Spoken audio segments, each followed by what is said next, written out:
তো এখানে হলো রাম সীতার মূর্তি, রাম সীতা লক্ষ্মণ, আর এদিকে ভরত নাকি বুঝতে পারছি না, বাট এটা এখানে রাম সীতার মূর্তি রয়েছে। মানে এখানে সব ঠাকুরই রয়েছে, প্রায় কিছু কিছু মূর্তি মানে ঠাকুরের মূর্তিগুলো একটু আলাদা টাইপের,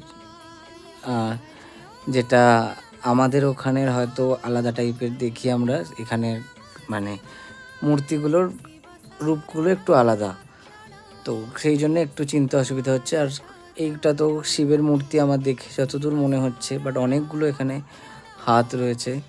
এটা কি ঠাকুর আমি জানি না, তোমরা যদি কেউ জানে থাকো তাহলে প্লিজ বলতে পারো কমেন্টে। যেহেতু সব জায়গায় আমি নন্দী মহারাজ দেখছি, ঠিক আছে, তাই জন্য আমি ভাবছি সব শিবের মূর্তি।